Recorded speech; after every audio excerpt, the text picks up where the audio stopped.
chokwadi chazobuda pachena kuti vakomana veZRP aiwa, according to the capacity nezviri kuonekwa neinformation iri kubuda, they may fail kubata vakomana vaya vakaba around 4 kana estimated 4 million to 5 million US dollars nekuda kwezviitiko zviri kubudidzwa panapa. Sana veda masvika muda panapa nobva subscribe like turn on the bell icon. Vakomana sezvamuri kuona pane picture iri kutenderera muri kuona iri rakacapture vakomana vaive 6 vachirobha the Eco Bank. Ramuri kuona iro rikuri kuti as they were taking matrunks from mota safeguard vachiisa mutruck yavo mota iyo Ford.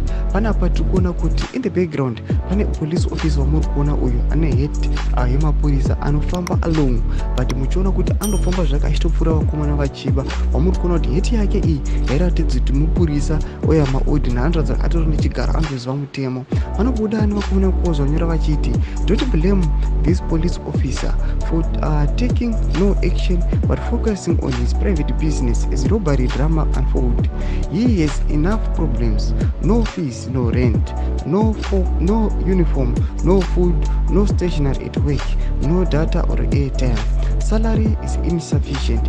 See on evil, yeah, no evil. Panapa ndo mashukwari kutaura achiti aiwa, yes, zvanga zviri necessary kwaari kuti arege kubata vakomana avo vaiba nokuda kwokuti macircumstances ake kana kuti maconditions avari kurarama aiwa ari kunyatsokuonekwa kuti yes vari kungori nemataiti ekuti mapurisa but kuti vaexecute their mandate kana kuti zvanofanira kuti vaexecute vari kutadza nokuda kwokuti their situation haisi kuvatendera. Panapa chitiko chinoshamisa chinoonekwa kuti aiwa police officer anopfuura nepari kuitwa robbery, pari kubiwa especially bank, pari kuitwa heist but no action yaatora.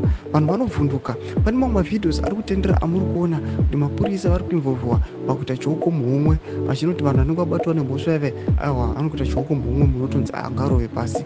Vanhu vabva vanyatsokubuda pachena vakati aiwa let us not expect much kubva kuvakomana ava nokuda kwekuti vagara vatori nezvavo zviri kutovanetsa. Aiwa chipotise mafunguro enyu muri kudii pamusoro pechitiko ichi.